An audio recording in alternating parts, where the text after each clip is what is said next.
स्वागत है आप लोगों का वनडे टूर में। हम लोग पढ़ रहे थे मानवाधिकार अधिनियम 1993। ठीक है, यहाँ पे हमने धारा 1 पढ़ ली थी और धारा 2।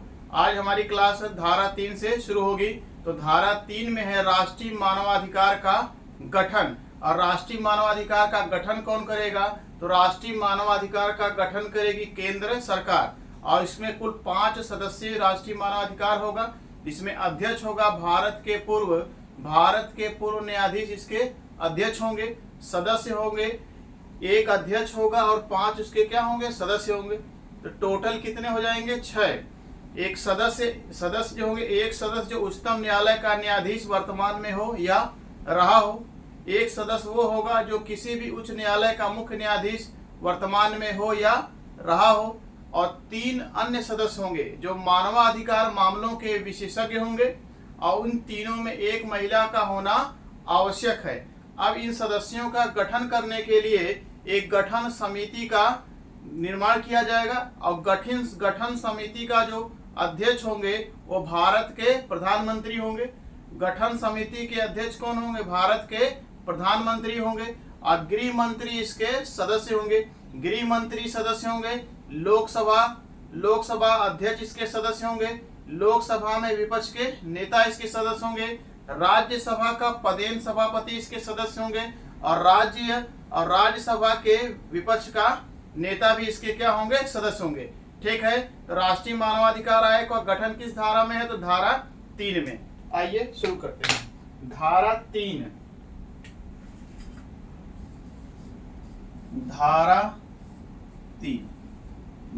3 में राष्ट्रीय मानवाधिकार आयोग का गठन। राष्ट्रीय मानवाधिकार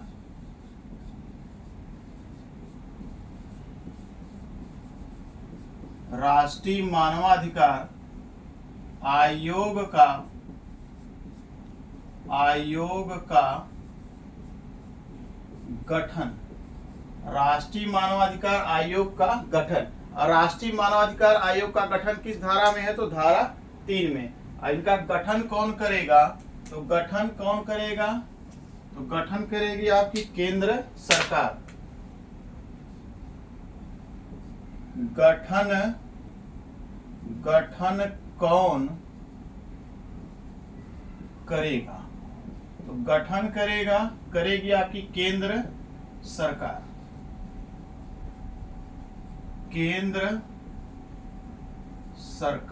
राष्ट्रीय मानवाधिकार आयोग का गठन कौन करेगा? तो केंद्र सरकार। इसका अध्यक्ष कौन होगा? तो भारत के पूर्व मुख्य न्यायाधीश इसके क्या होंगे? अध्यक्ष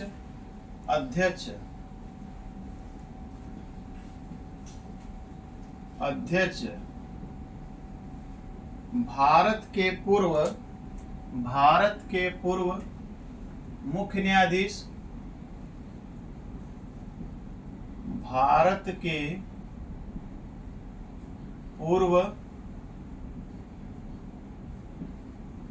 मुख्य न्यायाधीश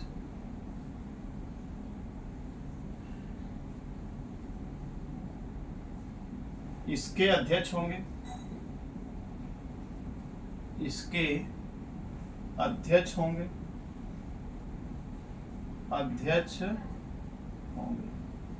ठीक, भारत के पूर्व मुख्य न्यायाधीश इसके अध्यक्ष होंगे। आइए, टोटल 6 सदस्यीय आयोग है जिसमें 5 सदस्य होंगे और एक इसका क्या होगा? अध्यक्ष होगा। अब सदस्य में देख लेते हैं। सदस्य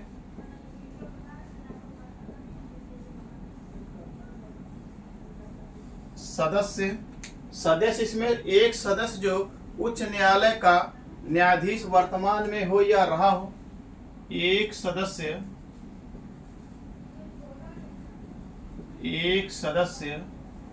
जो वर्तमान में उच्च न्यायालय का, एक सदस्य जो वर्तमान में उच्चतम न्यायालय का न्यायाधीश, उच्चतम न्यायालय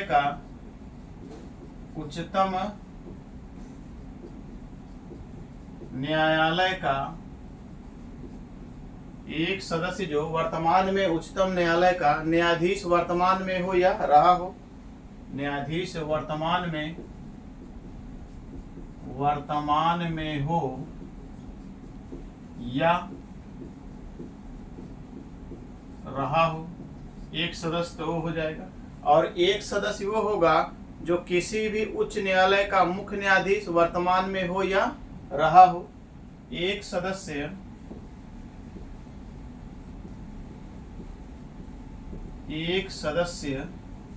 जो किसी भी उच्च न्यायालय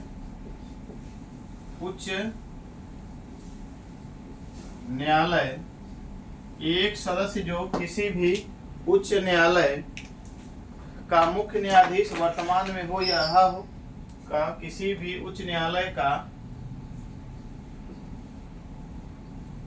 मुख्य न्यायाधीश वर्तमान में हो या रहा हो, वर्तमान में हो या रहा हो, वर्तमान में हो या रहा हो। इसके अलावा 3 अन्य सदस्य होंगे, अन्य 3 सदस्य जो मानवाधिकार मामले के जानकार हों। अन्य 3 सदस्य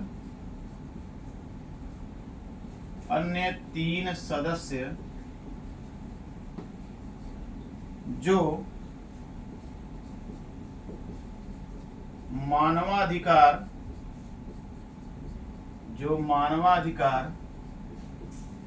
मामले के जानकार हों, मानवाधिकार मामले के जानकार हों।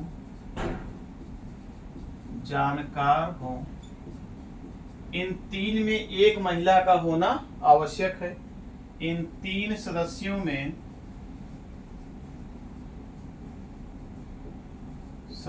में एक महिला हो,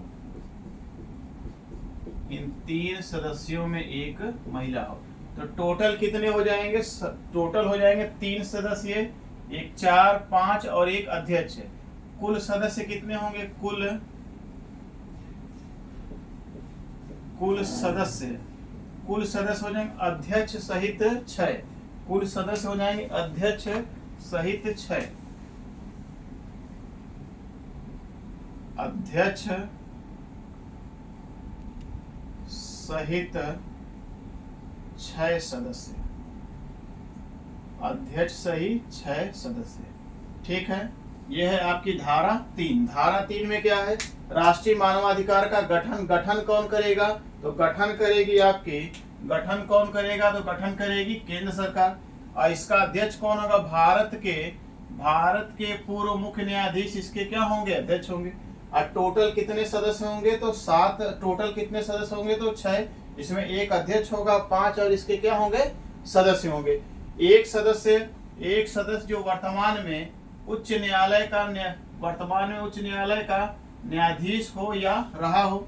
एक सदस्य वो होगा जो किसी भी उच्च न्यायालय का मुख्य न्यायाधीश वर्तमान में हो या रहा हो।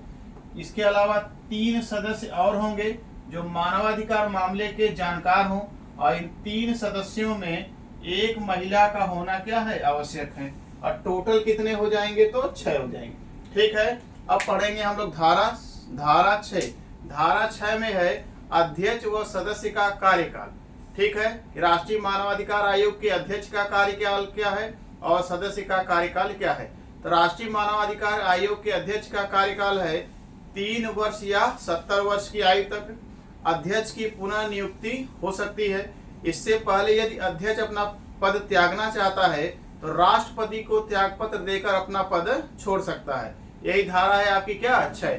और धारा 6 में जो राष्ट्रपति को त्यागपत्र देने वाली बात है, यह किस धारा में है? तो धारा 5 में है। आइए धारा 6 लिखते हैं।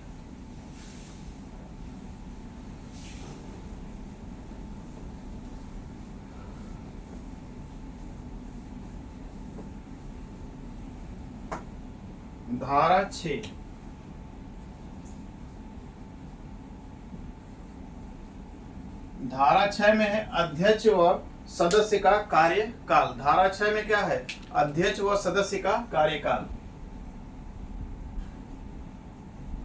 अध्यक्ष व सदस्य का अध्यक्ष व सदस्य का कार्यकाल, अध्यक्ष व सदस्य का कार्यकाल। ठीक है, अध्यक्ष व सदस्य का कार्यकाल 3 वर्ष या 70 वर्ष की आयु तक, 3 वर्ष या 70 वर्ष की, 3 वर्ष या 70 वर्ष की, 70 वर्ष की आयु तक अध्यक्ष व सदस्य की पुनर्नियुक्ति हो सकेगी। अध्यक्ष व सदस्य की, अध्यक्ष व सदस्य की, सदस्य की पुनः नियुक्ति, पुनः नियुक्ति,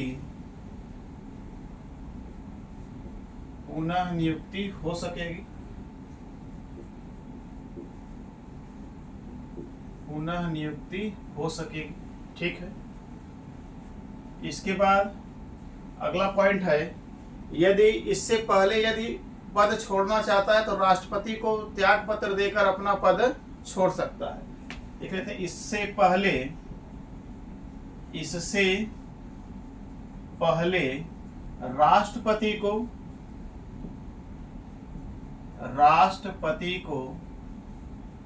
त्याग पत्र देकर, त्याग पत्र देकर पद छोड़ सकता है, देकर पद छोड़ सकता है। ये राष्ट्रपति को त्याग पत्र देकर पद छोड़ सकता है। ये दोनों तो है धारा आपकी, धारा 5 है, 3 वर्ष या 70 वर्ष। ये है आपकी धारा 6। धारा कितनी है, धारा कौन सी है, ये 6। और इससे पहले राष्ट्रपति को त्याग पत्र देकर पद छोड़ सकता है, ये आपकी है धारा 5, धारा 5। ठीक है, अब धारा 5 में ही अगर इस अध्यक्ष या सदस्य पर साबित कदाचार या संवैधानिक असमर्थता के आधार पर कोई आरोप लगता है तो राष्ट्रपति सुप्रीम कोर्ट से इसकी जांच करा सकेगा। यदि आरोप सही पाए गए तो राष्ट्रपति पद से हटा सकेगा। ये धारा 5। धारा 5 में क्या, अध्यक्ष व सदस्य को पद से हटाया जाना। धारा 5, धारा 5 है, धारा 5, अध्यक्ष व सदस्य को पद से हटाया जाना, अध्यक्ष व सदस्य को पद से हटाया जाना।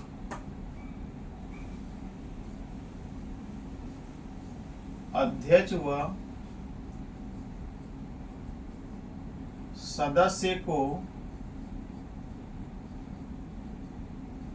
पद से हटाया जाना, अध्यक्ष व सदस्य को पद से हटाया जाना।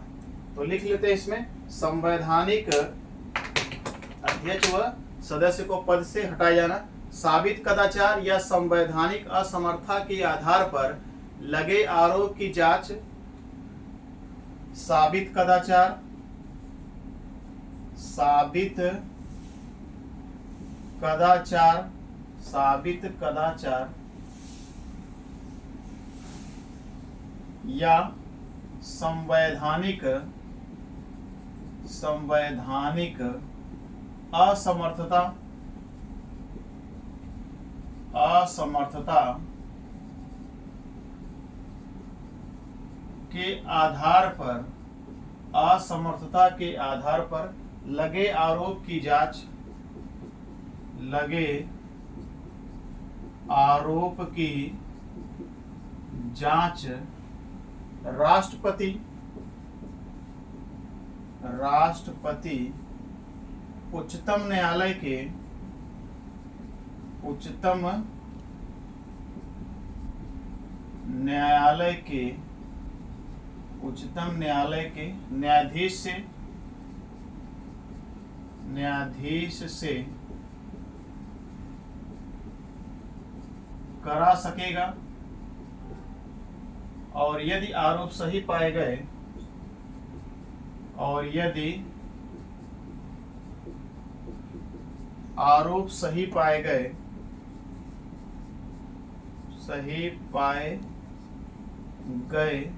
तो राष्ट्रपति पद से हटा सकेगा। तो राष्ट्रपति पद से हटा सकेगा। ये क्या है? धारा 6। धारा 6 में क्या? अध्यक्ष व सदस्य को पद से हटाया जाना। अगर अध्यक्ष या सदस्य पे साबित कदाचार या संवैधानिक असमर्थता के आधार पर कोई आरोप लगता है, उस आरोप की जांच राष्ट्रपति उच्चतम न्यायालय के न्यायाधीश से कराएगा। उच्चतम न्यायालय के न्यायाधीश से कराएगा। अगर आरोप सही पाए गए तो राष्ट्रपति पद से हटा सकेगा। यही धारा कौन सी है? आपकी धारा है आपकी धारा 5 है। ठीक है, अब हम लोग पढ़ेंगे धारा 7। धारा 7 में कुछ नहीं है, अध्यक्ष की अनुपस्थिति में राष्ट्रपति द्वारा अधिसूचित व्यक्ति अध्यक्षता करेगा। ठीक है, धारा 7 एक लाइन की है। धारा 7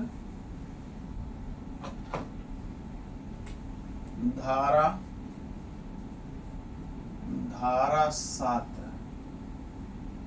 इसमें लिख लेते हैं, अध्यक्ष की अनुपस्थिति में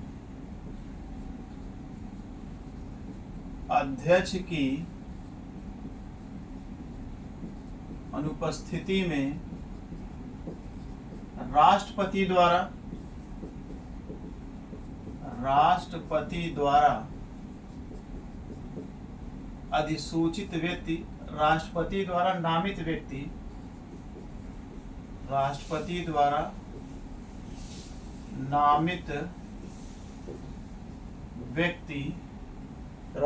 अध्यक्ष की अनुपस्थिति में राष्ट्रपति द्वारा नामित व्यक्ति अध्यक्षता करेगा। नामित व्यक्ति अध्यक्षता करेगा, अध्यक्षता करेगा। ये धारा है किसमें? धारा 7 में है। ठीक है, अब यहाँ से हम लोग पढ़ेंगे धारा 21। धारा 21 में है राज्य मानवाधिकार आयोग का गठन। ठीक है, क्लास आपको अगर अच्छी लग रही है तो वीडियो को शेयर करिएगा और वीडियो को लाइक करिएगा। अब कमेंट करके जरूर बताइए क्लास आपको कैसी लग रही। कल से हम लोग पढ़ेंगे राज्य मानवाधिकार आयोग का गठन, धारा 21। ठीक है, थैंक यू।